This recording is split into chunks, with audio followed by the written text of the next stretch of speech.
నమస్తే అండి. 8వ అధ్యాయం మొత్తం అయినంత వరకు చదువుదాం. తర్వాత 2 శ్లోకాలు నేర్చుకుందాం.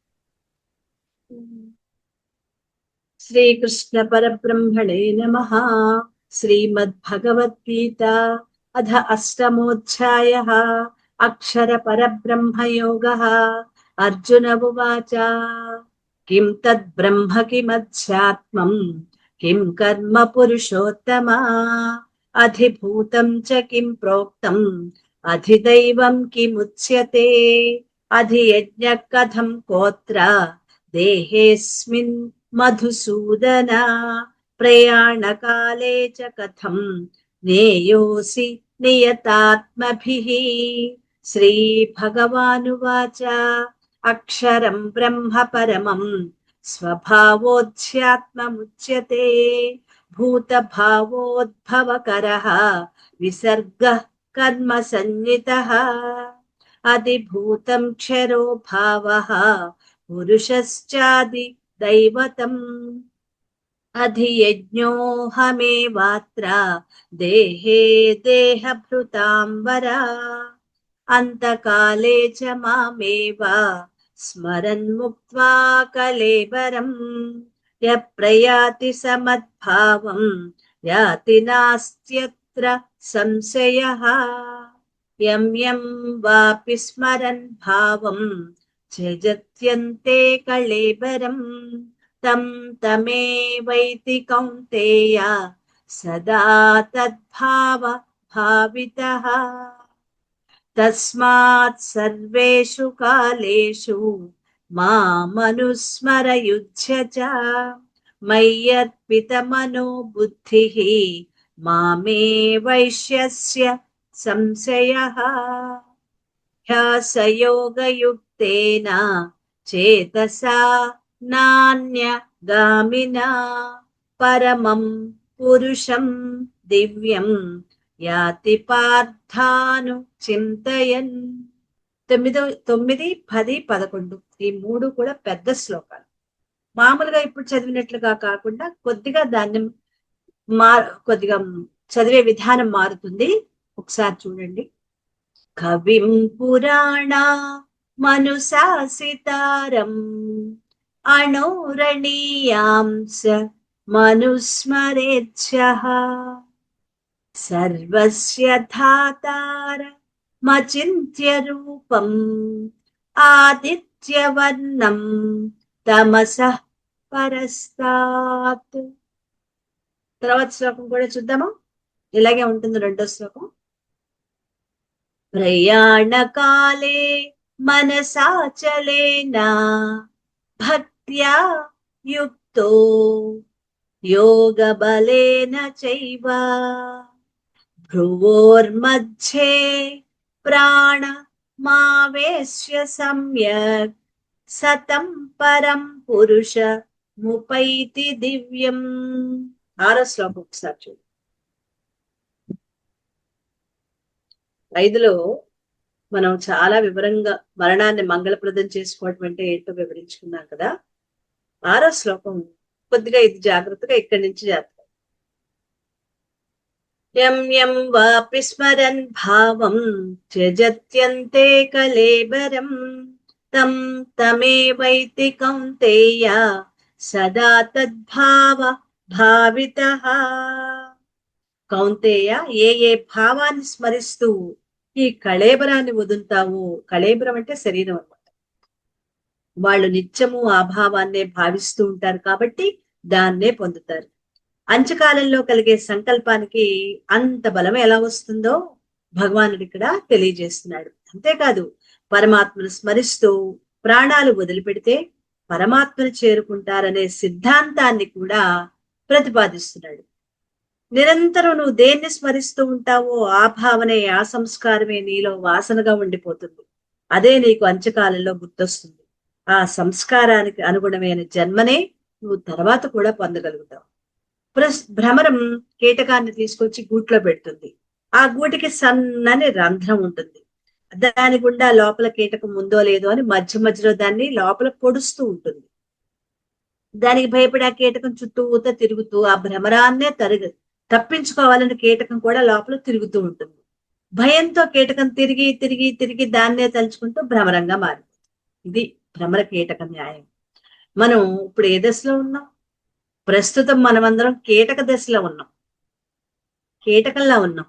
పరమాత్మతో నిరంతరం తలుచుకుంటూ ఆయన్నే తలుచుకుంటూ ఉంటే అప్పుడు మనం పరమాత్మగా మారుతాం. ఇప్పుడు మన దశ మాత్రం ఆ కీటక దశలాగానే ఉంది. ఇదే భ్రమర కీటక న్యాయం. కీటకం అలా తిరిగి తిరిగి జీవించి ఉండగానే భ్రమరంగా మారిపోతుంటే మనకు దేహం వదిలిపెట్టిన తర్వాత అప్పుడు అప్పుడు జయ రూపాన్ని పొందుతాడు అంటే సందేహం ఎందుకు? కీటకం జీవించి ఉండగానే భ్రమరంలా మారిపోతుంది. మనం మరణకాలంలో పరమాత్మనే తలుచుకోగా ఆయన్నే పొందుతామంటే మనకింకా అందులో ఆలోచించాల్సిన అవసరం ఏముంది? కీటకం, పంది, ఇలా కుక్క, ఇవి కూడా పరమాత్మని, అవి పరమాత్మే. ఎందుకంటే వాటిలో ఉన్నది చైతన్యమే. కానీ వాటికి తెలుసా అవి పరమాత్మని? కుక్కకి తెలుసా నేను కుక్క పరమాత్మని అని? పోని చీమకి తెలుసా నేను చీమ పరమాత్మని అని? పోని బాగా తెలివైన పోని ఆవుకి తెలుసా తాను పరమాత్మనని? అలా వేటికి తెలియదే, మనకు మాత్రమే తెలుసుకుంటున్నాం కదా. మహాదేవుణ్ణి స్మరిస్తూ స్మరిస్తూ నందీశ్వరుడు ఆ జన్మలోనే శివుని రూపాన్ని పొందినట్లుగా శివపురాణం చెప్తోంది. ఇంతకుముందు జడభరతుడి కథ చెప్పుకున్నాము. ఆయన మహాత్ముడు, మహారాజు.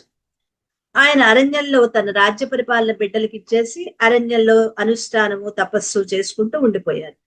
ఒకరోజు తల్లి నది దాటుతూ ఉండగా, ఒక పెద్ద కాలువ లాంటిది దాటుతూ ఉండగా వెనక నుంచి సింహం అరుస్తూ ఉంటుంది. ఆ సింహ గర్జనకి భయపడి ఆ దాటుతున్నప్పుడు తను నిండు గర్భిణి అనమాట. ఉధృతంగా వస్తోంది, ప్రవహిస్తోంది నీరు. దాంట్లో దాటాలి.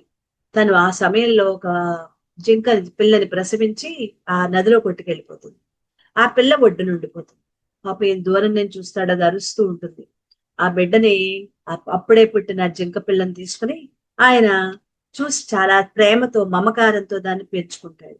ఆ మమకారంతో తన తపస్సుకు భంగం కలిగి ధ్యానాన్ని, అనుష్ఠానాలు అన్ని మర్చిపోయి దాంతోనే ఆడుకుంటూ, దానికి పచ్చిక పెడుతూ, దానికి ఆ నీరు తాగిస్తూ ఎప్పుడు జింక పిల్ల ఛాసే.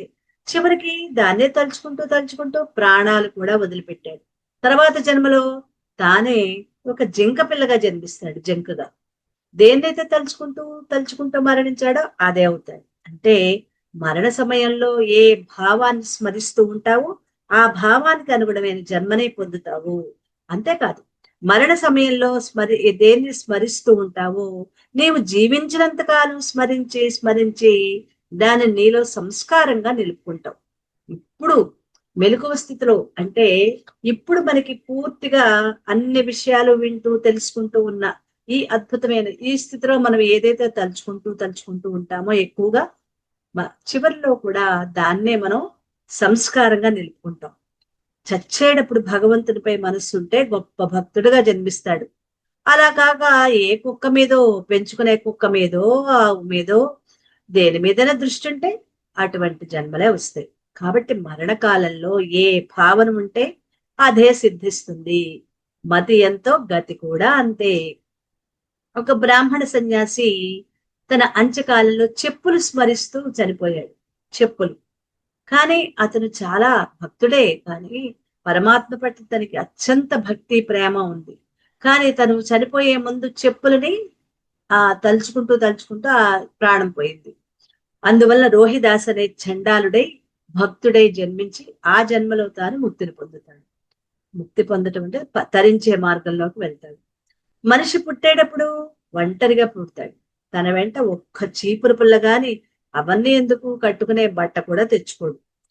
కానీ చనిపోయేటప్పుడు ఎంత గొప్ప సంపదలకి అధిపతి అయినా వెళ్ళేటప్పుడు ఏమీ తీసుకెళ్ళడు. మొత్తం అంతా వదిలిపెట్టి వెళ్లాల్సిందే. వస్తువుని తానైనా వదిలిపెట్టాలి, లేదా అదైనా తనని నిర్దాక్షిణ్యంగా వదిలిపెట్టేస్తుంది కదా. ఈ నియమాన్ని అతిక్రమించిన వాళ్ళు ఎంతవరకు ఎవరు లేదు. వస్తువు తనైనా వదిలిపెట్టేయాలి. నేను వదిలిపెట్టకుండా నేను పట్టుకున్నాను అనుకో, దాన్ని వదిలేసి వెళ్ళిపోతాను. ప్రపంచాన్ని జయించిన జగదేక వీరుడు కావాలన్న అలెగ్జాండర్ చక్రవర్తి కూడా ఇందుకు నిదర్శనమే. జీవుడి వెంట వచ్చేది అతడు చేసుకున్న పాపము, కర్మము, ధర్మము. కర్మం అంటే పాపపుణ్యాలు, ధర్మం అంటే తెలుసుకున్న జ్ఞానం. ఏ జ్ఞానం? ఆత్మజ్ఞానం. అది తప్ప ఇంకేమీ రాదు. ఈ విషయం తెలిసిపెట్టి కూడా వదిలిపెట్టే వాటి కోసమే మనం తప్పిస్తూ ఉంటాం. వెంట వచ్చే దాని గురించి మనం ఆలోచించం. తర్వాత ఎంత ఏడ్చినా, శరీరం వదిలిపెట్టాక ఆ తర్వాత బాధపడినా ఏమాత్రం ప్రయోజనం ఉండదు.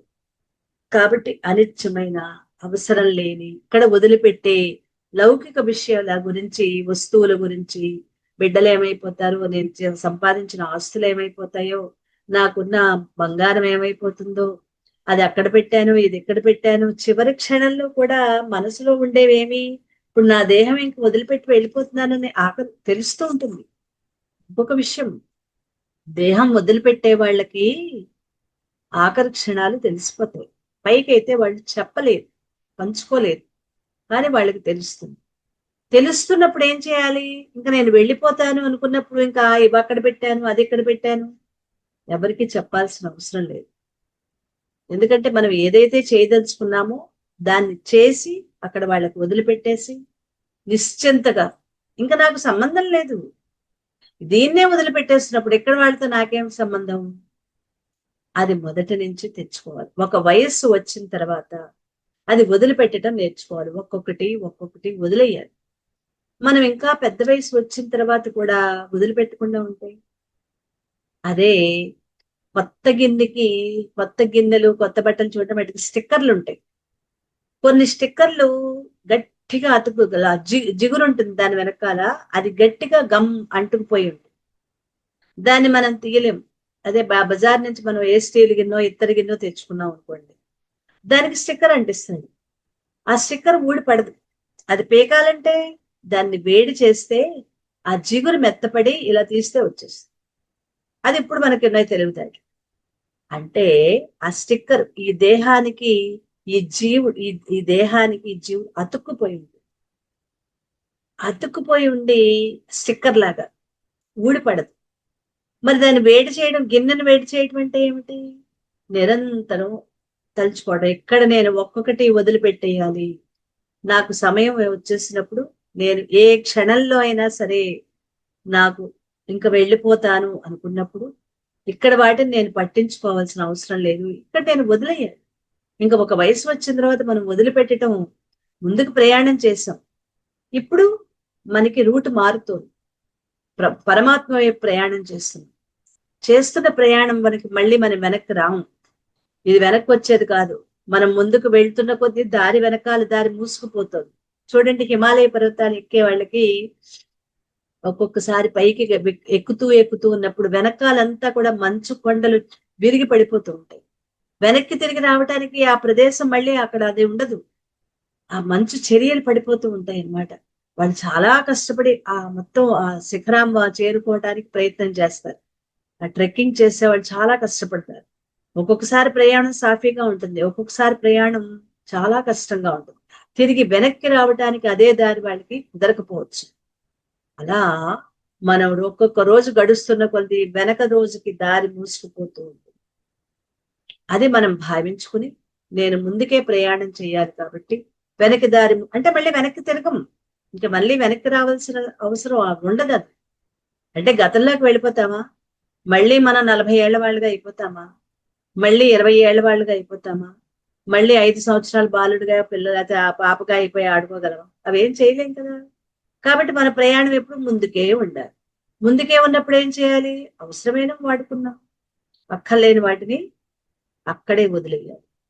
వదిలేయటం నేర్చుకోవాలి. దానికే మనం ఏం చెప్పుకున్నాం? డిటాచ్మెంట్. ఆ డిటాచ్మెంట్ అన్నది నిరంతరం గుర్తుపెట్టుకోవాలి. అది గుర్తుపెట్టుకుంటే పరమాత్మను గుర్తుపెట్టుకోవడానికి గుర్తుంటుంది. ఆ డిటాచ్మెంట్ మనం ఇప్పుడే కాదు, సాధ్యమైనంత వరకు ఇక్కడ డిటాచ్మెంట్ ఉండాలి. వదిలేయమన్నారు కదా అని చెప్పి నేను వదిలేశాను, దానికేసి చూడని కాదు. చూస్తాం అన్ని మాటలు, ఎవరికి మనం చెప్పాల్సిన అవసరం లేదు. ఇది మనకి సంబంధించింది. ఈ దేహానికి, మన ఆత్మ చైతన్యాన్ని మనం తెలుసుకుంటూ జన్మలు తగ్గించుకోవడానికి చేసే మన ప్రయత్నం. ఈ ప్రయత్నంలో మన తోటి వాళ్ళకి, మన కుటుంబ సభ్యులకు కూడా మనం ఏం చేస్తున్నది చెప్పాల్సిన అవసరం లేదు. Pure personal. ప్యూర్ పర్సనల్ అంటే అసలు నోటితో ఇంకొకళ్ళు మనం దీన్ని చెప్పాల్సిన అవసరం లేదు కదా. అందుకని మన ప్రయత్నం మనం చేయటం. ఎందుకు అంటే వాళ్ళకి తెలీదు, అర్థం కాదు. అర్థం కాకుండా వీళ్ళేదో వింటూ క్లాసెస్ వింటున్నారు, బాగుందని అనుకున్నారు. సాధన మనం చెప్పేటప్పటికల్లా వాళ్ళలో అదంతా ఇప్పుడు వదిలేసి వెళ్ళిపోతావా ఏంటి, ఇవన్నీ వదిలేసి వెళ్ళిపోతే మేమేమైపోతాం, చాలే ఇంకా ఊరుకో, ఇంకా విన్నది చాలు కానీ ఇంకా ఏమీ లేదు. ఇప్పుడు కాకపోతే ఎప్పటికైనా వెళ్ళిపోవాల్సిన వాళ్ళని కూడా. అది కరెక్ట్ కదా. అది కరెక్ట్ కాబట్టి ఇక్కడ వదిలిపెట్టడం ఎలాగా అన్నది మనం మెల్లగా నేర్చుకోవాలి. అదే ఇక్కడ మనం చెప్తూ, మహారాష్ట్రలోని ఆ లౌకిక స్మరణ వచ్చినప్పుడు పరమాత్మ స్మరణతో జన్మను ధన్యం చేసుకోవాలి. అదే మరణాన్ని మంగళప్రదం చేసుకోవాలి. మహారాష్ట్రలో పీష్వా వంశీయుడైన మాధవరావుకి మరణకాలం సమీపించి కఫం గొంతులో అడ్డం పడి గొంతు పెగలటం లేదు.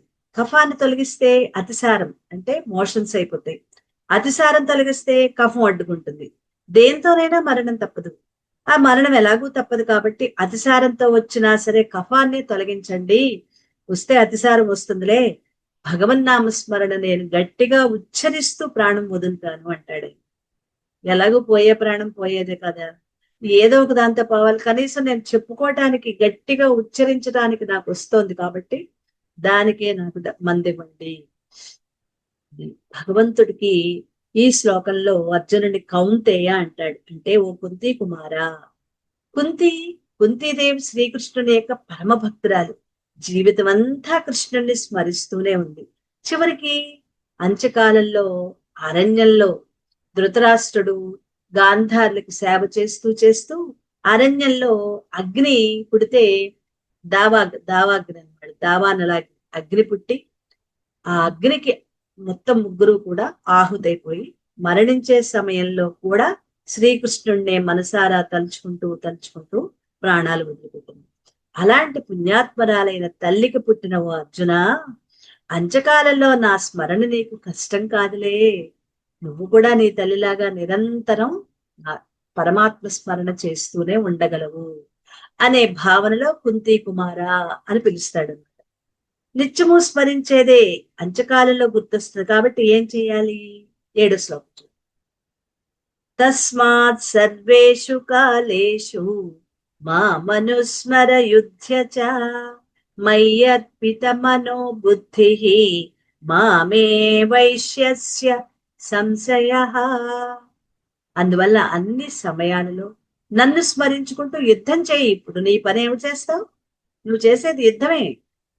మనోబుద్ధులని నాకు అర్పించు, నీ మనస్సు బుద్ధి నాకు అర్పించి నువ్వు యుద్ధం చేయి, నన్ను చేరుకుంటావు. ఇందులో నువ్వు ఏ విధమైన సందేహపడక్కర్లేదు అని భగవానుడు అర్జునుడికి చెప్తున్నాడు. ఎందువల్ల అంత్యకాలంలో భగవత్ స్మరణ చెయ్యాలంటే నిరంతరం పరమాత్మను స్మరించుతూ ఉండాలి. మరి పరీక్షల విద్యార్థి పాస్ కావాలి, మంచి మార్కులు రావాలంటే మొదటి నుంచి శ్రద్ధగా వినాలి, మళ్ళీ వాటిని చదువుకోవాలి. పరీక్షలప్పుడు చదువుకుంటే సరిపోతుందా? నైట్ అవుట్లు చేస్తామండి. ఒక 5 రోజులు పరీక్షల ముందు 5 రోజులు రాత్రి పగలు రాత్రి పగలు చదివేస్తావు, పరీక్ష హాల్లోకి వెళ్ళి నిద్రపోతావు. అప్పుడు రాసేది ఏముండదు అక్కడ. నైట్ అవుట్లు కాదు చేసేది. ముందు నువ్వు జాయిన్ అయిన రోజు నుంచి నువ్వు విని నోట్స్ రాసుకుని అది చదువుకుంటూ ఉన్నప్పుడు అప్పుడు చివరిలో ఏది ఇచ్చినా మనం రాయగలుగుతాం కదా. అలా పరీక్షలప్పుడు చదువుకుంటే చాలదు. అలాగే యుద్ధంలో నైపుణ్యం సాధించాలంటే యుద్ధం వచ్చిన రోజున మొదలు పెడతారా? కత్తిని లోపల నుంచి కత్తి తీసి దాన్ని నూరి దాన్ని తుప్పు తీసి కాదు. నిరంతరం యుద్ధ విద్యలని వాళ్ళు సాధన చేస్తారు. అప్పటికప్పుడు యుద్ధం వస్తే ఏం చేస్తారు? వీరులు వాళ్ళు ఏం చేస్తారు? ఎప్పుడూ సాధన చేస్తూ ఉంటారు. అలాగే అంత్యకాలంలో భగవంతుని స్మరించాలంటే జీవితం అంతా ఎప్పుడు భగవంతుణ్ణి స్మరిస్తూ ఉండాలి. ముందుగా రైల్వే స్టేషన్కి వెళ్లి టికెట్ కొనికి ప్లాట్ఫామ్ పై సిద్ధంగా ఉన్న రైలు ఎక్కినా సరే రైలు ఎక్కి ప్రయాణం చేయడానికి సిద్ధంగా ఉంటాం. అలాగే నిరంతరం భగవత్ చింతన అనే టికెట్ కొన్నవాడికి మరణం అనే రైలు ఎప్పుడొచ్చినా ఎక్కి ప్రయాణించడానికి సిద్ధంగా ఉంటాడు.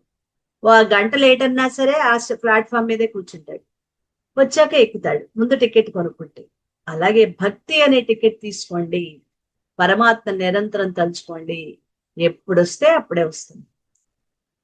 కనుక ఎప్పుడో ఒకప్పుడు కాక నిత్యం నిరంతరం వింటూ తింటూ చూస్తూ తిరుగుతూ సర్వకాల సర్వావస్థల్లో పరమాత్మ స్మరణ అలా నువ్వు చేయగలుగుతూ ఉండాలి. ఎలా? తింటున్నప్పుడు అబ్బా ఎంత అద్భుతమైన ఆహారాన్ని భగవంతుడు ఇచ్చాడు నాకు. వింటున్నప్పుడు చాలా నా చెవులు ఎంత బాగా పనిచేస్తున్నాయి, ఇంతకాలం ఎన్నో శబ్దాలు విన్నాను, భగవంతుడి అనుగ్రహం వల్ల నా చెవులు చక్కగా మంచి విషయాలు వినగలుగుతున్నాను, పరమాత్మ నీకు ధన్యవాదాలు. తింటున్నప్పుడు, వింటున్నప్పుడు, నడుస్తున్నప్పుడు కాళ్ళు నొప్పి పెడుతోంది, కానీ నడవటానికి ఇన్ని సంవత్సరాలుగా ఏ నొప్పి లేకుండా ఎంత బాగా కాళ్ళు చక్కగా ఎంతెంత దూరాలు నడిచాను. ఇప్పుడు కదా నొప్పి చేస్తోంది. నొప్పి రాని, ఇది కూడా భగవంతుడి అనుగ్రహమే. ఎక్కువ తిరగకుండా నువ్వు నువ్వు ఉన్న చోటే నిన్ను నువ్వు ఉద్ధరించుకోవడానికి ఇది వచ్చినట్టుంది. థ్యాంక్ యూ పరమాత్మ. ఒక నొప్పికి థ్యాంక్ యూ చెప్పు, నువ్వు తినేదానికి థ్యాంక్ యూ చెప్పు, నువ్వు చూసేదానికి థ్యాంక్ యూ చెప్పు. కళ్ళు చక్కగా పనిచేస్తున్నాయి. అంటే ఆపరేషన్ చేయించుకున్నా కూడా చాలా బాగుంది, నేను చూడగలుగుతున్నాను, అద్భుతమైన దృశ్యాలన్నిటినీ చూడగలుగుతున్నాను, పరమాత్మ కృతజ్ఞతలు. అలా నువ్వు ఏది తింటున్నా, తాగుతున్నా, వింటున్నా, మాట్లాడుతున్నా, నిద్రపోతున్నా, ఇవాళ మంచి నిద్ర పట్టింది, పరమాత్మ నాకు ఎంత అద్భుతమైన నిద్ర పట్టింది, నాకంతా చాలా తేలిగ్గా ఉంది, థ్యాంక్ యూ, చాలా కృతజ్ఞతలు పరమాత్మ. ఒక్కసారి మనం ఎప్పుడైనా చెప్పుకున్నామా? మంచి నిద్రపోయాం, అలసిపోయి నిద్రపోయాం, లేస్తూనే నిద్ర పట్టేసిందని లేస్తూ వస్తాం గాని భగవంతుడికి ఎప్పుడైనా కృతజ్ఞతలు చెప్పుకున్నావా? అది కూడా పరమాత్మ విభూతే. అంటే మన లోపల ఉన్న ప్రతిదీ అది మంచిది. అంటే మనం మంచి చెడు అనుకుంటున్నాం, పరమాత్మకి మంచి చెడు లేదు. మనం ఎంచుకున్నాం కానీ పరమాత్మకి ఏదీ లేదు, అంతా ఒక్కటే ఉన్నది. చెడుకి కూడా నువ్వు నాకు ఈ సమయంలో బయటకు వెళ్ళాలి, అన్ని సమకూర్చుకున్నాను, నువ్వు కాలు నొప్పి వచ్చింది, కాలు జారింది, బెడికి నేను ఇప్పుడు బయటకు వెళ్ళలేకపోతున్నానంటే దీంట్లో కూడా ఏదో నాకు మంచి జరిగేది నువ్వు ఇక్కడ చేస్తున్నావని నాకు అర్థమైంది. థ్యాంక్ యూ పరమాత్మ. అంటే ఒక్కసారి అబ్జెక్షన్ వచ్చిన మధ్యలో సడన్ గా ఆగిపోయిన, ఏదైనా దెబ్బ తగిలిన, నొప్పి కలిగిన, బాధ కలిగిన, అందులో ఉన్నది కూడా పరమాత్మే. అక్కడ ఉన్నది కూడా అది ఇప్పుడు మనం చెప్పుకునేది ఏంటి అంటే మంచి వాటిలో అన్నిట్లో చూడగలుగుతాం, కానీ మనకి ఏదైనా కష్టం వచ్చినప్పుడు అక్కడ పరమాత్మని మనం తలుచుకోలేము. నాకు ఈ కష్టం వచ్చింది అంటే ఇక్కడ నాకేదో నేర్పించడానికి పరమాత్మ నాకు ఈ సమయాన్ని సమస్యని ఇచ్చాడు, ఇది కూడా నువ్వే, నాకు అంత శక్తి ఎక్కడుంది, అది శక్తి కూడా నువ్వే ఇవ్వు పరమాత్మ. ఇప్పుడు చూడండి దేంట్లో తడుచుకోవట్లేదు. ఇది పరమాత్మను తలుచుకునే విధానం. అంటే రామ అనుకోవటం కాదు, కేవలం పరమాత్మ పేరు తలుచుకోవటం కాదు, ఆ సమయాన్ని సందర్భాన్ని పరమాత్మతో ముడిపెట్టడం. అది నిరంతరం మనం చేసేదేంటి, మనం చేసే ప్రతి దాన్ని పరమాత్మతో ముడివేయగలగాలి. అలా చేస్తూ ఉన్నప్పుడు సర్వకాల సర్వావస్థల్లో భగవంతుని స్మరణ ఎడబాయకుండాలి. ఎప్పుడూ నీలో భగవంతుని గురించి చింతలు సాగుతూ ఉండాలి. ఈ విధంగా ఇందులో అనేక చింతలు ఉన్నాయి. ఈ చింతనలు కూడా ఎవరెలా ఉన్నాయి? గోపికలు కామంతో, శిశుపాలాదులు శత్రుత్వంతో, కంసుడు భయంతో, యాదవులు బాంధవ్యంతో, పాండవులు ప్రేమతో, నారద భీష్మ విదురాదులు భక్తితో, మునులు ఆత్మభావంతో భగవంతుణ్ణి స్మరించి జీవితాలను ధన్యంగా గావించుకున్నారు. కామోత్కంఠిత గోపికల్ మనం నేర్చుకున్నాం, పద్యాల్లో నేర్చుకున్నప్పుడు అందులో ఈ గోపికలు కామంతో, ఇంకా శిశుపాలుని శత్రుత్వంతో, కంసుడు భయంతో, యాదవులు బంధుత్వంతో, పాండవులు ప్రేమతో, నారద భీష్ముడు విదురుడు వీళ్ళందరూ భక్తితో, మునులు ఆత్మభావంతో భగవంతుణ్ణి స్మరించి జీవితాలను ధన్యంగా గావించుకున్నారు. ఏదో ఒక విధంగా నిరంతర స్మరణతో మానవుడు ధన్యత చెందుతాడు. అదే అందుకే ఎందుకన్నాడు యుధ్యచ అని. నిరంతరం భగవంతుణ్ణి స్మరిస్తూ ఉంటే చాలా మందికి ఒక డౌట్ ఉంటుంది. జీవన పోరాటంలో భగవంతుణ్ణి ఎలా స్మరిస్తాం? బయటకు వెళ్ళాలి, కుటుంబ పోషణ, దేహ పోషణ జరగాలి కదా. అలాంటప్పుడు పరమాత్మని ఎలా స్మరించగలుగుతాను? అందుకే మా మనుస్మర యుద్ధచ, నన్ను స్మరిస్తూ యుద్ధం చేయమన్నాడు. ఎక్కడ? కురుక్షేత్రంలో జరిగింది యుద్ధం 18 రోజులు. అంటే ఆ 18 రోజులు స్మరించుకుంటూ చేయమనా? యుద్ధం చేసేటప్పుడు మాత్రమే స్మరించమనా? యుద్ధం కురుక్షేత్రంలోనే కాదు, మన హృదయ క్షేత్రంలో కూడా ఎప్పుడూ జరుగుతూనే ఉంటుంది యుద్ధం అనేది. అంటే మనలాంటి సామాన్యులకు కూడా మన హృదయంలో ఈ కురుక్షేత్రం అనేది జరుగుతూ ఉంటుంది యుద్ధం. అసలు ఈ మాట అర్జునుడికే కాదు, సర్వ మానవాళికి. ఇది చేద్దామా, అది చేద్దామా, డైలమా మనకి ఎంత ఉంటూ ఉంటాయి. అంటే మీ కర్తవ్య కర్మలు నిర్వహిస్తూనే మీ పనులేవి ఆపకండి. అవన్నీ ఆపమని భగవంతుడు ఎక్కడా చెప్పలా. నీ పని నువ్వు నిర్వహిస్తూనే నన్ను స్మరించు. ఇందాక మనం చెప్పుకున్నామా, మనం ఒక వ్యాపారం గాని, వ్యవసాయం గాని, ఒక ఉద్యోగం గాని ఏది చేస్తున్నా ముందు పరమాత్మతో దాన్ని లింక్ పెట్టుకోవాలి, కలుపుకోవాలి. ఆ కలుపుకోవటం అనేది నేర్చుకుంటే, ముందు అలవాటు చేసుకుంటే, అందుకే తింటున్నా తిరుగుతున్నా చిన్న చిన్న వాటి దగ్గర గుర్తు చేసుకుంటూ ఉన్నప్పుడు మనం ఏం చేస్తున్నా దాన్ని పరమాత్మకి ఆ తాడేసి కట్టేస్తాం. దాన్ని పరమాత్మతో అనుసంధానం చేసుకోగలుగుతాం. ఏ పని చేస్తున్నా, వ్యాపారం చేసేవాళ్ళు ఉదయాన్నే పరమాత్మను తలుచుకుని చాలా బాగుంది, పరమాత్మ ఈ రోజంతా వచ్చేవాళ్ళు నా కస్టమర్లందరూ మీరే పరమాత్మ స్వరూపులు, ఒక్క భావన. అలాగే ఉద్యోగం చేస్తున్నప్పుడు ఈ రోజు చేసే నా కర్తవ్యం అంతా కూడా పరమాత్మ నీకే సమర్పణ చేస్తున్నా, నువ్వే చేయిస్తావు. ఏదో ఒక రూపంలో మనం చేసే ప్రతి పనిని కూడా ఆయనకి వేసి కట్టేయటం, అలా చేయటం, చేస్తూనే తలుచుకో అని చెప్తూ, వ్యాపారం, వ్యవసాయం, పశుపోషణ, ఉద్యోగం, వృత్తి, సేవ, పని ఏదైనా సరే నీ కర్తవ్య కర్మలు చేస్తూనే నిరంతర స్మరణ చెయ్యి. పని చేస్తూ పరమాత్మ స్మరణ లోపల చేసుకుంటూ. లోభి ఎలాగైతే ఏ పని చేస్తున్నా ధనాన్ని కూడబెట్టే విషయాన్ని ఆలోచిస్తాడో, అలాగే పనికి పని, స్మరణకు స్మరణ రెండూ జరిగిపోవాలి. దీనికి ఒక ఉదాహరణ చూద్దాం. అది ఎలా? మాకు అది రావట్లేదే అని అనిపిస్తుంది. ఒక గృహిణి అక్కడ వెళ్ళి చెరువులే నీళ్లు తెచ్చుకోవాలంటే చెరువుకు వెళ్ళి తెచ్చుకోవాలి. చెరువు దగ్గరికి వెళ్ళి నీళ్లు తెచ్చుకోవడానికి బయలుదేరింది. ఇంట్లో చంటి పిల్లవాడు ఉయ్యాల్లో వేసింది, ఊపి వాడిని పడుకోబెట్టి నిద్రపోడు. చంటి పిల్లవాడు నిద్రపోతున్నాడు. ఎప్పుడైనా తల్లికి ఎప్పుడు పని చేసుకుంటుంది? బిడ్డ నిద్రపోతే, ఆదమర్చి వాడు నిద్రపోతూ ఉంటే, ఆ బిడ్డ నిద్రపోతూ ఉంటే పాప కాని ఎవరైనా అమ్మయ్య అనుకుని తను ఆ పనులు చేసుకోవడానికి కాస్త ఆ పక్కకు వెళ్తుంది. అలా ఈవిడు కూడా బిడ్డ ఉయ్యాల్లో నిద్రపోతున్నాడు కదా అని నీళ్ల బిందె తీసుకుని చెరువు దగ్గరికి వెళ్ళి, ఆ దగ్గరలోనే చెరువు వెళ్ళి నీళ్లు తెచ్చుకోవడానికి వెళ్ళింది. బిందె నింపుకుని నెత్తి మీద పెట్టుకుని తిరిగి వస్తోంది. పిల్లవాళ్ళు లేచాడేమో, ఏడుస్తున్నాడేమో. పిల్లవాడి ఛాసే, తల మీద బరువైన బిందె ఉంది, భుజం మీద, భుజమో తలో ఎక్కడో అక్కడ బరువైన బిందె ఉంది. కానీ తన ఆలోచనలన్నీ ఉయ్యాల్లో ఉన్న బిడ్డ మీదే. పాప లేచిందేమో, ఏడుస్తోందేమో. నడక ఆగలేదు, ఆలోచన ఆగలేదు, దారి తప్పలేదు. నిరంతరం ఆ బిడ్డ స్మరణ జరుగుతూనే ఉంది. గబగబా నడుస్తూ ఇంటికి చేరుకుంది. బిడ్డ నిద్రపోతుంది. కానీ తన స్మరణ మాత్రం ఎక్కడుంది? బిడ్డ పట్లే ఉంది. మనం కూడా మన అన్ని వ్యవహారాల్లో భగవదర్పణం చెయ్యాలి. కాకపోతే కొంతకాలం అలవాటు చేసుకోవాలి. మొదట్లో గుర్తుంచుకొని చెయ్యాలి, తర్వాత దాన్ని అలవాటైపోతుంది.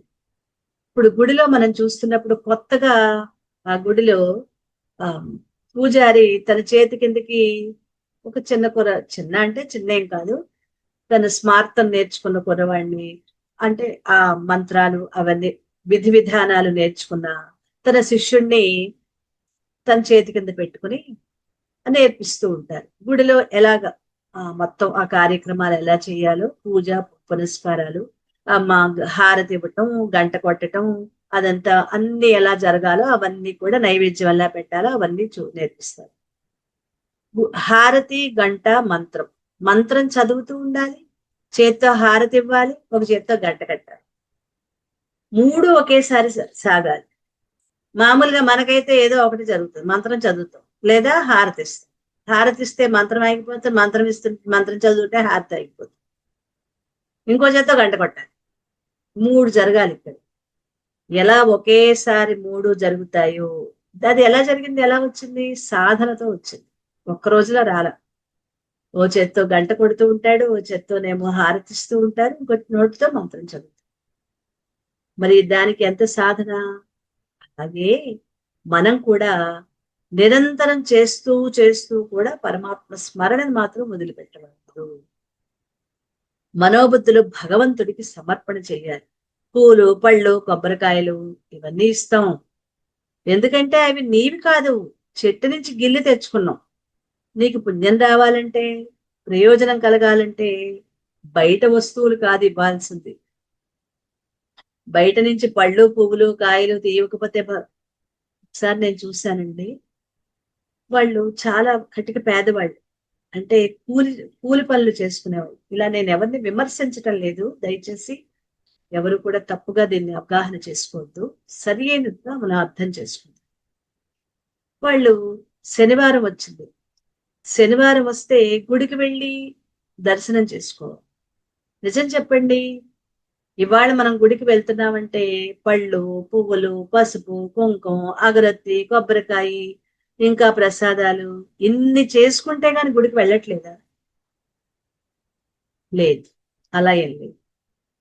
గుడికి వెళ్ళినప్పుడు ప్రదక్షిణ చేసిన తర్వాత మనం తీసుకువెళ్ళిన రోజు తీసుకువెళ్తాం, లేదు మన దగ్గర ఎంతో అంత కొంత అమౌంట్ ఉంటే అందులో వేసేస్తున్నాం, సరిపోతుంది. కానీ వాళ్ళకి ఏంటంటే ఎవరు చెప్పారు, వాళ్ళకి వాళ్ళ పెద్దలే చెప్పారు, లేకపోతే పూజారులే చెప్పారు, ఎవరు చెప్పారో, ఎవరు చెప్పారో నాకు తెలీదు. అతను చేసేది కూలి పని. ఆ కూలి పనిలో కూడా వాళ్ళకి వచ్చేది ఇద్దరు భార్యాభర్త ఇద్దరు కష్టపడితే గాని వాళ్ళకి ఆ కూలి డబ్బులు కూడా యజమాని సరిగ్గా ఇచ్చేవాడు కాదు. అటువంటిది శనివారం అయ్యేటప్పటికల్లా ఒక గుడికి వెళ్ళాలి, ఒక నియమం పెట్టుకున్నారు. చాలా అద్భుతమైన నియమం, చాలా చాలా బాగుంది. తల స్నానం చేస్తారు, చక్కగా ఉన్న వాటిల్లోనేమో వాళ్ళు కట్టుకునే బట్టలేమో మంచి బట్టలు కట్టుకుంటారు, కట్టుకుని ఉతికిన బట్టలు కట్టుకుని ఆ గుడికి వెళ్ళేటప్పుడు వాళ్ళ ఖర్చు పెట్టే సొమ్ము ఏంటంటే, వాళ్ళు ఆ రోజుకి 100 రూపాయలు తెచ్చుకుంటే అందులో 50 రూపాయలు గుళ్ళో ప్రతి వారం పసుపు, కుంకుమ, పళ్ళు, కొబ్బరికాయ, అగరత్తులు ఇంకా అవన్నీ తీసుకుని, అవి ఇవ్వకపోతే భగవంతుడి వల్ల నా దేవుడు శపిస్తాడు, భగవంతుడు కోపం వస్తుంది అని అడిగాను. వారం వారం ఇవన్నీ తీసుకువెళ్తున్నారు, తీసుకువెళ్ళకపోతే దానికి డబ్బులు లేవని ఆవిడ తన ఇంట్లో ఒక ఇత్తడి బిందుంటే ఒకళ్ళ ఇంట్లో ఇచ్చి 50 రూపాయలు తీసుకుని అవి కొనుక్కుని వెళ్ళింది ఆవిడ. నేను పల్లెటూరులో పనిచేసేదాన్ని, పల్లెటూరులో పనిచేస్తున్నప్పుడు ఇలాంటివి ఎక్కువ కనిపిస్తూ ఉంటాయి. భక్తి మంచిదే, కానీ భగవంతుడికి ఇవి కాదు సమర్పించాల్సింది అని ఎవరు చెప్పలేదు వాళ్ళకి. నీ మనసు ముఖ్యం కానీ వస్తువులు ముఖ్యం కాదమ్మా అని వాళ్ళు ఎవరికి చెప్పలా. దాంతో ఆ మూఢనమ్మకం ఎలా అయిపోయింది, ఇంట్లో డబ్బులు లేవు, అయిపోయి గుడికి వెళ్ళాలి, గుడికి వెళ్ళాలంటే వస్తువులన్నీ కొనుక్కోవాలంటే డబ్బులు లేవు. ఆవిడ ఎత్తడి బిందు పాపం ఎవరో తాకట్లు అవి పెట్టుకుంటారు కదా, అక్కడ తీసుకెళ్లి 50 రూపాయలు తెచ్చుకుని ఆ 50 రూపాయలు ఆ పసుపు, కుంకుమ, కొబ్బరికాయ. నిజంగా ఆ రోజు నాకు చూస్తే బాధ కలిగింది. అవన్నీ తీసుకుని గుడికి వెళ్ళి వాళ్ళు చెప్పటం వల్ల ఇవన్నీ చేసామని. ఆ తర్వాత వాళ్ళకి ఆ పల్లెటూరులో, చుట్టుపక్కల పల్లెటూరులో చాలా మందికి అవి ఎలా కాదమ్మా, మనం ఎలా ధ్యానం చెయ్యాలి, మన మనస్సును ఎలాగ భగవంతుడి దగ్గర పెట్టుకోవాలి. అప్పటికి నేను ఇంకా చాలా వర్కింగ్ లో ఉన్నప్పుడే అప్పటికే నేను చాలా నేర్చుకున్నాను, ధ్యానం నేర్చుకుంటున్నాను. వాళ్ళందరికీ క్లాసులు చెప్తూ, మనం భగవంతుడికి ఇవ్వు కాదు ఇవ్వాల్సింది, నువ్వు నీ మనసులో స్థానాన్ని ఇవ్వాలి. గుడికి వెళ్ళినప్పుడు అక్కడ కూర్చుని కళ్ళు మూసుకుని ఆ రూపాన్ని ధ్యానం చెయ్యి. నీ దగ్గర డబ్బులుంటే వెయ్యి, ఏం తీసుకెళ్ళక్కర్లా. రూపాయి ఉంటే రూపాయి, 10 రూపాయలు రోజు 10 రూపాయలు. లేదు నేను నేను వారం వారం గుడికి వెళ్ళాలి కదా, అందుకని ఒక 5 రూపాయలు 2 రూపాయలు నీకున్న దాంట్లో తీసి పక్కన పెట్టుకో. దాన్ని ఇవ్వటానికి ప్రయత్నించు. అక్కడ నువ్వు సమర్పణ చేస్తున్నాననే భావనతో చెయ్యి. పరమాత్మ ఇది నీకే అని సమర్పణ చెయ్యి. అలా అక్కడ కేవలం కూలి పని వాళ్ళగా ఉండేవారు, కూలి పనులు చేసుకునేవాళ్ళు, ఇంకా ఇంకా పొలం పనులు చేసుకునేవాళ్ళు. చాలా అక్కడ వాళ్ళు అందరూ కూడా పొలం ఉన్న వాళ్ళు ఉంటారు. అలాంటి వాళ్ళకి, ఆడవాళ్ళకి, మగవాళ్ళకి ధ్యానం చేయటం ఎలాగా, వాళ్ళు తమ మనస్సుని పరమాత్మకి ఎలా అర్పణ చెయ్యాలో అలా చెప్పినప్పుడు అప్పుడు కొద్దిగా వాళ్ళు తగ్గించారు. తగ్గించిన వాళ్ళు తగ్గించారు. కొంతమంది మూర్ఖ భక్తిని మనం అందరికీ చెప్పలేం కదా. అర్థమైన వాళ్ళు తగ్గించుకున్నారు. వాళ్ళు ఆ పద్ధతిలో వెళ్ళటం.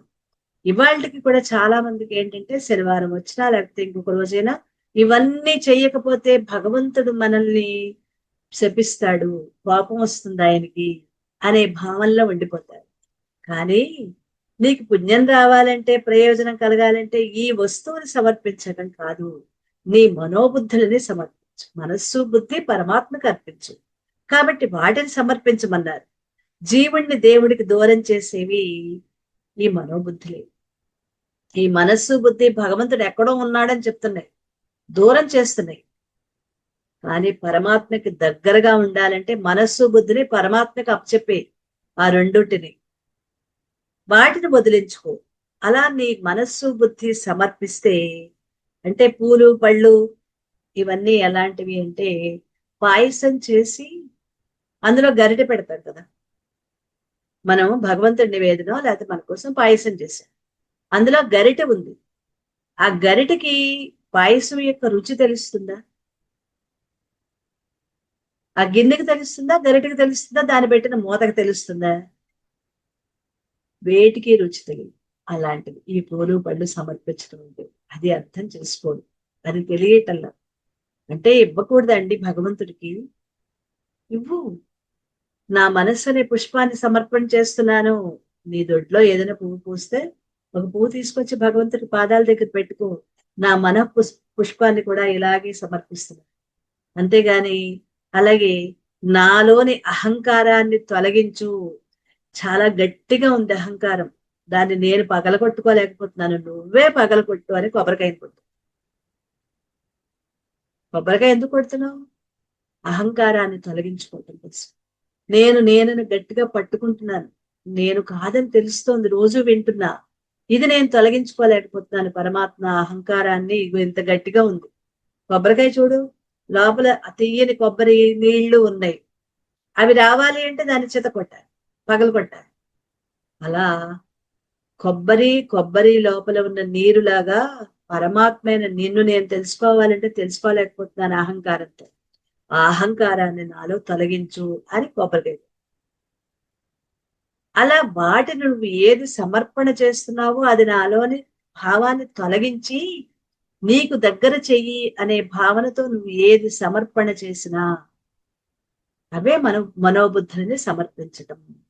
నీ మనస్సు బుద్ధిని సమర్పించడం అంటే ఇదే అన్నమాట.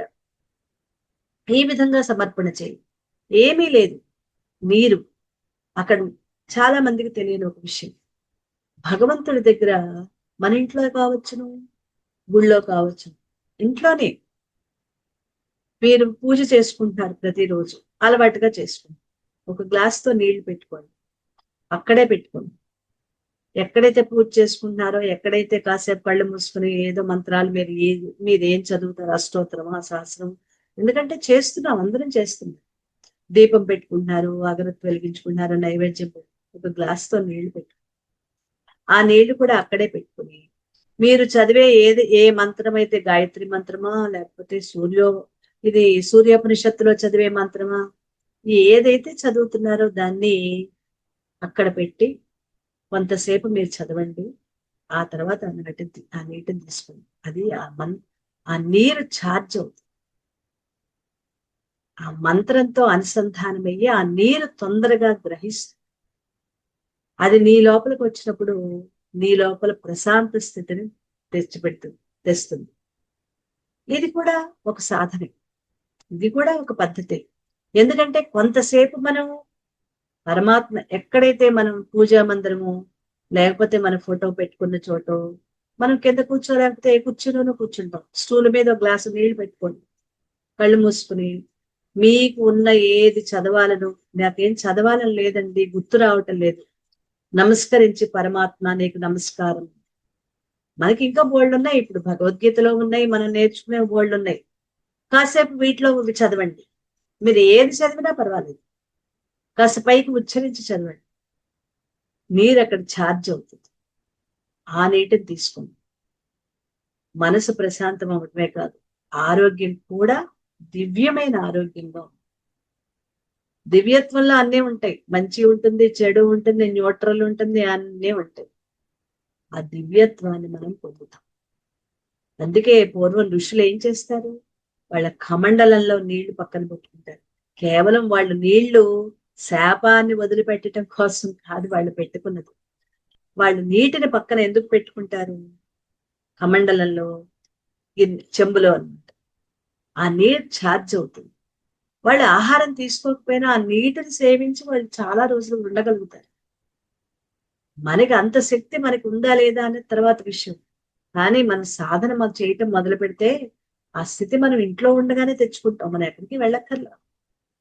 మనం ఇది పరమాత్మ యొక్క అనుగ్రహం, అనుగ్రహంగా భావించి వాటిని తీసుకుంటాం. ఇంకొకటి, నీటిలో ఉన్నది పరమాత్మ రుచే కదా, మనం 7వ అధ్యాయం 6వ అధ్యాయంలో చదువుకోవాలా, వాయువులో ఉన్నది ఆకాశ తత్వం అంతా ఉన్నది పరమాత్మే, వాయువు నా ముక్కు లోపలికి వెళ్లే గాలి, బయటకు వచ్చే గాలి నా లోపలికి వెళ్తోంది పరమాత్మ చైతన్యం.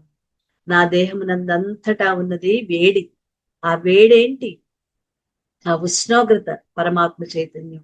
వైశ్వానరాగ్ని రూపంలో నా లోపలే ఉండి పరమాత్మ ఆహారాన్ని పచనం చేసి నా శరీరానికి కావలసిన శక్తిని ఇస్తున్నాడు, అగ్ని రూపంలో ఉంది. నీటి రూపంలో ఉండి ఆ రుచిని ఇస్తున్నాడు, ఆ రుచి, నీటి యొక్క రుచి పరమాత్మే. నీటితో చాలా అలసిపోయాం, చల్లటి నీళ్లతో స్నానం చేసాం, ఉత్తేజాన్ని పొందుతున్నాం, ఎలాగా, అది పరమాత్మ చైతన్యం. నీటితో ఎన్ని పనులు చేసుకుంటున్నాం, నీటిని చేతిలో పట్టుకున్నప్పుడు, మొట్టమొదటిగా తెల్లవారిన తర్వాత నీరు తాగుతున్నప్పుడు నీటికి నమస్కారం చేసుకుంటాం. ఇంతకుముందు కూడా ఇవన్నీ చెప్పుకున్నాం. ఇప్పుడు చెప్పండి, మనం పరమాత్మను తలుచుకోవటానికి ఎప్పుడు కుదరలేదో చెప్పండి, ఎప్పుడు కుదరదు, గాఢ నిద్రలో ఉన్నప్పుడు, నిద్రపోయినప్పుడు తప్ప మిగిలిన సమయంలో ఎప్పుడైనా ప్రతి దాంతో పరమాత్మతో అనుసంధానం కదా. భూమి, ఈ భూమి పరమాత్మే, నా కాలు తీసి కాలు పెడుతున్నాను, అసలు నీకు నడవటానికి నాకు అవకాశం ఇచ్చిన నీకు కృతజ్ఞతలయ్యా బాబు. ఈ భూమి పరమాత్మ, భూదేవి భూమాత, ఇది పరమాత్మే. అలా ప్రతి దాంట్లో గాలి పరమాత్మ, నీరు, అలా అన్నింటిలో పరమాత్మ తత్వాన్ని మనం చూడగలిగినప్పుడు పరమాత్మతో నిరంతరం అనుసంధానం. ఇప్పుడు మనం చెయ్యలేనిది ఏంటి, ఎందుకు చేయలేము, ఎలా వదిలేయగలము, అది ఆలోచిస్తాం కదా. అంటే భావన అంటే ఒక్కొక్కసారి గుర్తు చేసుకుంటాం, ఒక్కొక్కసారి గుర్తు చేసుకోకం. కానీ ఎక్కువ సార్లు గుర్తు చేసుకోవడం, ఇవాళ 4 సార్లే గుర్తొచ్చింది, గబుక్కున అన్ని చేస్తాం, కానీ ఇవాళ 4 సార్లు పరమాత్మతో అనుసంధానం అయ్యాను. ఓ 4 సార్లు ఇవాళ చేయగలిగానంటే పెంచుకుందాం. ఎలా, నేను తినేటప్పుడు, నడిచేటప్పుడు పరమాత్మ చుట్టూ ప్రదక్షిణ, నడకలన్నీ పరమాత్మకి ప్రదక్షిణలే, శివాలయం ఆ పరమాత్మ ప్రదక్షిణలే, భూమంతా శివలింగమే, పరమాత్మ చుట్టూ తిరిగే నా నడకలన్నీ పరమాత్మకి ప్రదక్షిణ, నేను తినే ఆహారం పరమాత్మకి నైవేద్యమే, నేను చూసే చూపు, ఈ కంటిలోని చైతన్యం పరమాత్మదే, ఆ దృశ్యం అంతా పరమాత్మే, అందులో ఉన్నది కూడా పరమాత్మ. అంటే మనం అనుకుంటూ ఉంటే మనకే వస్తాయి కొన్ని, ఇప్పుడు నేనైతే ఒక 4, 5, 10 చెప్పగలుగుతా, కానీ మీ అంతటి మీకు ఇలా మనం చెప్పుకున్నప్పుడు ప్రతి నిమిషం మనం పరమాత్మతో అనుసంధానం అయ్యాం. నీకు అనిపించే బిడ్డలోని చైతన్యం మన ఇంట్లో ఉన్న పిల్లలే, ఆ పిల్లవాడిలో ఉన్న చైతన్యం పరమాత్మే కదా. నేను ఆత్మ చైతన్యాన్ని, అది పరమాత్మ చైతన్యం. ఎప్పుడైనా వాళ్ళ మీద కోపం వచ్చి చెయ్యెత్తినప్పుడు కూడా వాళ్ళు కాస్త చెడుగా ప్రవర్తిస్తున్నారు కాబట్టి నేను ఒక్క దెబ్బతో లేకపోతే ఒక్క మాటతో వాళ్ళని మంచి మార్గంలో పెట్టడానికే ప్రయత్నిస్తున్నాను, కానీ వాళ్ళ పట్ల నాకేమి కోపం, వాళ్ళకి ఏదో కొట్టేయాలని మనకు ఉండదు కదా. సరి అయిన మార్గంలో మనల్ని వాళ్ళని మలచటం కోసం అని చెప్పి ఒక గట్టిగా ఒక మాట. కానీ పరమాత్మ నేను అంటున్నానని అలా భావించకుండా అది కూడా కరెక్ట్, అది కూడా కరెక్ట్. పరమాత్మ ఇది కూడా నీకే సమర్పణ చేస్తుంది, దీన్ని కూడా అన్ని నీకు సమర్పణ చేస్తుంది. అలా మనం ఏది చేసినా ఆ అనుసంధానం చేసుకోవడం. ఇవాళ ఎన్ని అనుసంధానం చేసుకోగలిగాను, ఆ బాగుంది. మళ్ళీ ఇంకొక రోజు గుర్తు చేసుకుని, ఓ కొద్దిగా మునపటి మీద కొద్దిగా నాకు పెరిగింది, అనుసంధానం చేసుకోగలుగుతున్నాను. అలా మనల్ని మనమే గుర్తించుకోవటం. ఈ గుర్తింపులో మనకి మనమే తెలుస్తుంది తప్ప ఇంకొకళ్ళు ఎవరికి మనల్ని నువ్వు ఇది చేస్తావు అది చేస్తావంటానికి వాళ్ళు ఎవరికి తెలియదు. అది పూర్తిగా మనకి మాత్రమే తెలిసేది, మనం మాత్రమే చేసే సాధన. అది భగవానుడు చేయమంటున్నాడు. ఓకే, నన్నే పొందుతావు, సంశయం లేదు. నీ మనోబుద్ధులు సమర్పిస్తే నన్నే పొందుతావు, సందేహం లేదు. నిజంగా భగవంతుడిని పొందటం అంటే ఎక్కడో ఉన్నాయని వెతికి పట్టుకోవటం కాదు, నువ్వే ఆ భగవంతుడివి. మనోబుద్ధులు తగిలించుకుని జీవుడు అయ్యావు. ఇప్పుడు ఆ మనోబుద్ధులు భగవంతుడికి వదిలేసావా, నువ్వే భగవంతుడివి. ఏం లేదు, నీ దగ్గర మనోబుద్ధులు తగిలించుకుని నువ్వు జీవుడు అయ్యావు. ఆ మనోబుద్ధుల్ని పరమాత్మగా సమర్పణ చెయ్యి, అప్పుడు నువ్వు భగవంతుడివే అవుతావు అని తెలుస్తుంది. అది భగవంతుడిని పొందటం, పరమాత్మని పొందటం అంటే. నువ్వు పురుషుడివే కానీ నాటకంలో స్త్రీ వేషం వేసావు, అందుకోసం డ్రెస్ వేసుకుని జడ బొట్టు అన్ని తగిలించుకున్నావు. నాటకం అయిపోయిన తర్వాత తగిలించుకున్న వాటిని వదిలించుకున్నావు కదా. ఇప్పుడు అవసరానికి తగిలించుకున్నావు, తర్వాత వదిలిపెట్టి నువ్వు ఏ స్థితిలో ఉన్నావో ఆ స్థితికి వచ్చేసావు కదా. మనలోని అహంకారాన్ని తొలగించుకుంటే నేను పరమాత్మని అని తెలుసుకుంటాను. అది నేను పరమాత్మని అని తెలుసుకోవటానికి నాకేమడ్డం వస్తుంది, నాలోని అహంకారం. ఆ అహంకారం తొలగించుకోవాలి. అహంకారం తగిలించుకొచ్చాం, అందుకే జీవుడు అయ్యాం. దాన్ని తొలగించుకుంటే దేవుడు అవుతాం. పట్టుకుంటే జీవుడు, వదిలిపెడితే దేవుడు. అహంకారాన్ని పట్టుకుని నాది నాది నాదంటూ పట్టుకున్నాం, అందుకే జీవుడు అయ్యాం. నేను అన్ని వదిలిపెట్టేసాం, మనం పరమాత్మ. అది పట్టుకుంటే జీవుడు, వదిలిపెడితే దేవుడు. తగిలించుకుంటే జీవుడు, వదిలించుకుంటే దేవుడు. అది నీవు పురుషుడివే అవుతావు అప్పుడు. ఎప్పుడు ఆ ఆ ఆడు చిహ్నాలన్నీ తొలగించుకుంటే, నాటకంలో నువ్వు తగిలించుకున్నవన్నీ తొలగించుకుంటే పురుషుడివే.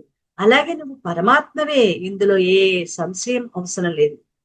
దాన్ని ఎలా సాధించాలో 8వ శ్లోకంలో చెప్తున్నారు. ఇది సాకార సగుణోపాసన అంటే నిరంతర స్మరణ ఇంకా ఎలా చెయ్యాలో ఇప్పుడు మనం కొన్ని చెప్పుకున్నాం. అలా కాకుండా ఇంకా ఎలా చెయ్యాలో ఈ తర్వాత శ్లోకంలో ఇంకొంత అద్భుతంగా చెప్తున్నారు. అభ్యాసయోగయుక్తేన చేతసా నాన్యగామినా పరమం పురుషం దివ్యం యాతి పార్థాను చింతయన్. ఇప్పుడే కదా నేర్చుకున్నాం.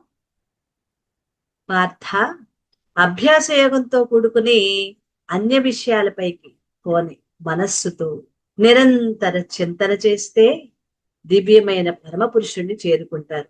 అంటే అంచకాలలో పరమాత్మ స్మరించాలంటే సాధన చెయ్యాలి. ఏమిటా సాధన? అభ్యాస యుక్తుడు, మనస్సు అభ్యాసం అనే ఉపాయాన్ని ఆశ్రయించారు. ఆచరణ నా అన్యగామినా చేతస, చిత్తం అంటే మనస్సు ఇతర విషయాల మీదకి పోకుండా దాన్ని గమనించుకుంటూ ఉండాలి. మనస్సుని అనుచింతయన్, పరమాత్మని గురించి నిరంతరం చింతిస్తూ గుర్తు చేసుకుంటూ ఉండాలి. అంటే ఈ 3 విషయాలు ఎలా సాధించవచ్చో చెప్తున్నారు. ఇక్కడ 3 విషయాలు చెప్పారు. అభ్యాస యోగయుక్తుడు, నా అన్యగామినా చేతస అనుచింతయన్. అంటే మనసు అభ్యాసం అనే ఉపాయాన్ని ఆచరించాలి. చిత్తం ఇతర వాటికి పోకుండా చూసుకోవాలి. నిరంతరం పరమాత్మని తలుచుకుంటూ ఉండాలి. వీటికి సాధన ఒక్కొక్క దానికి చెప్తూ, అభ్యాసం వల్ల ఎటువంటి పనైనా సాధించవచ్చు.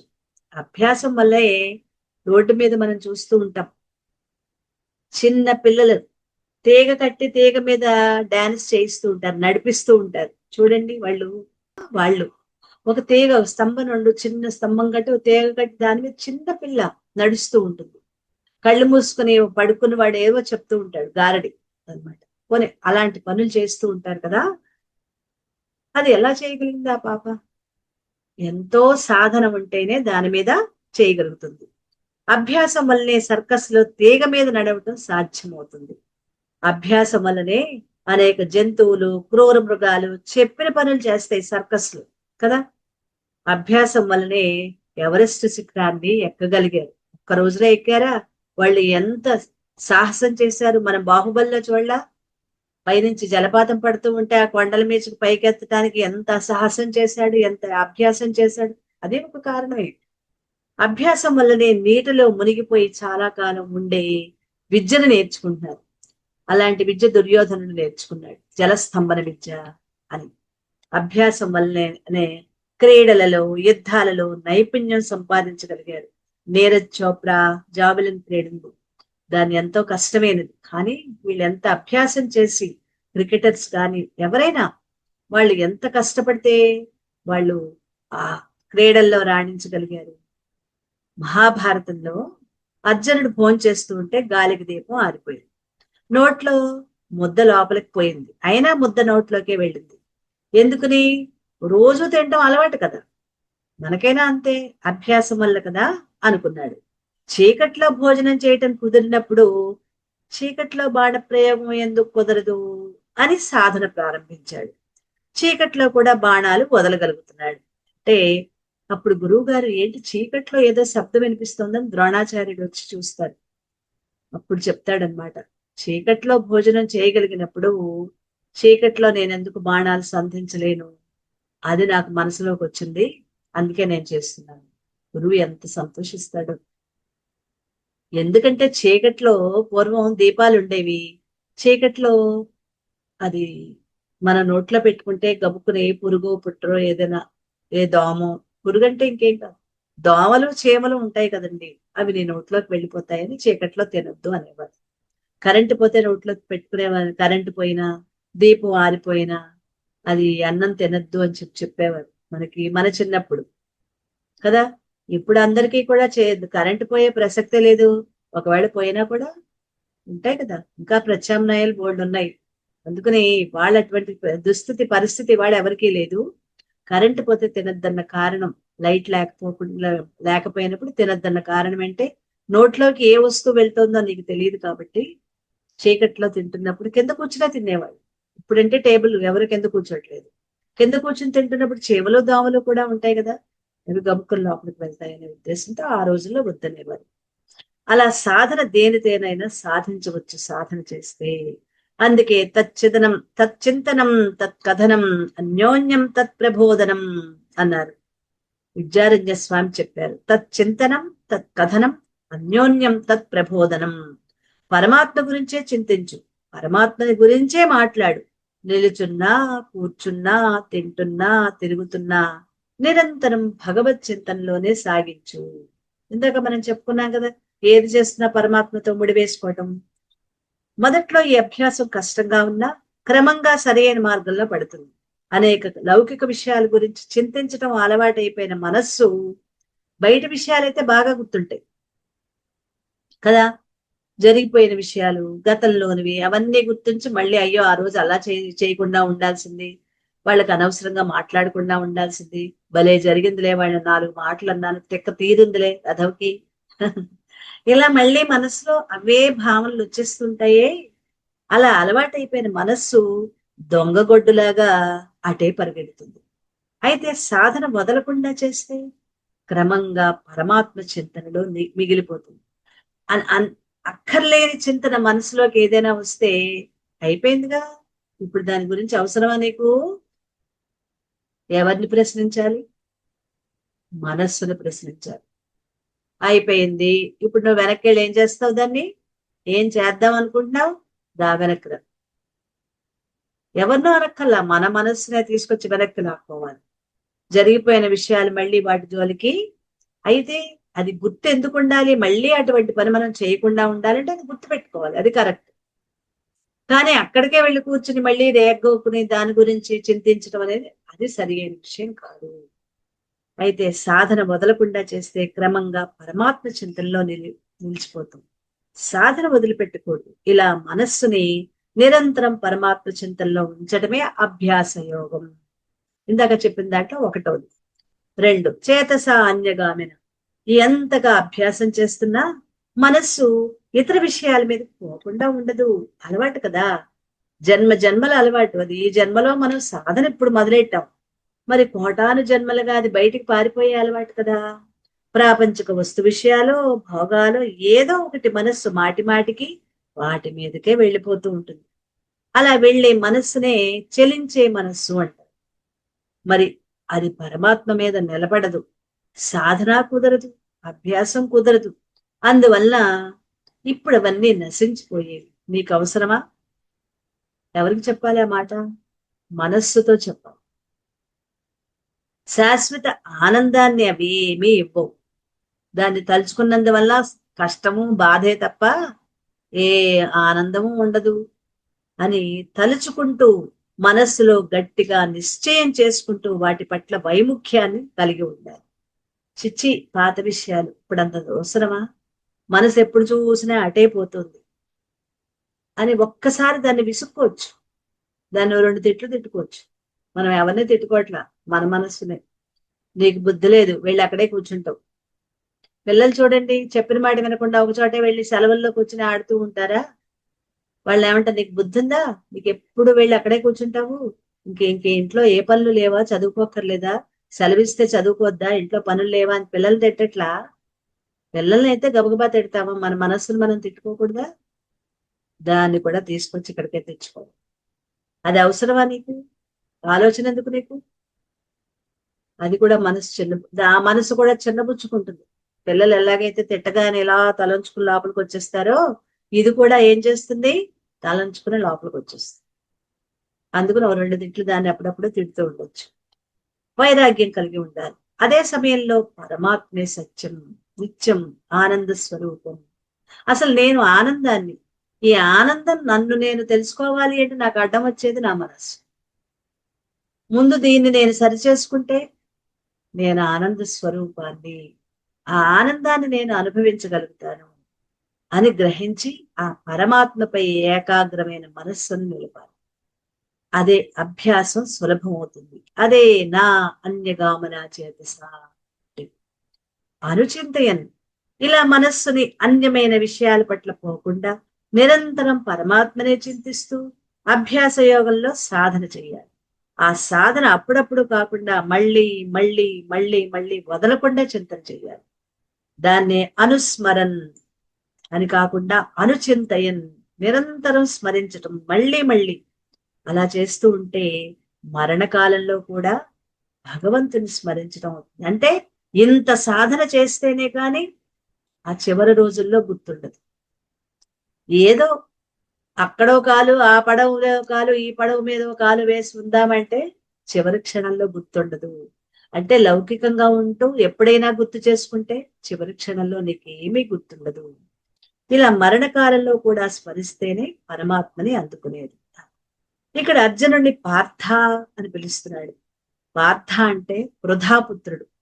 పృథ్వీ అంటే భూమి. అంటే పార్థుడు అంటే వృధాపుత్రుడు. కుంతీదేవి యొక్క మరొక పేరు పృథ. తను పుట్టినప్పుడు పేరు కుంతి కాదు, తల్లిదండ్రులు పెట్టిన పేరు పృథ. ఆవిడని కుంతి భోజుడికి దత్తత ఇచ్చారు.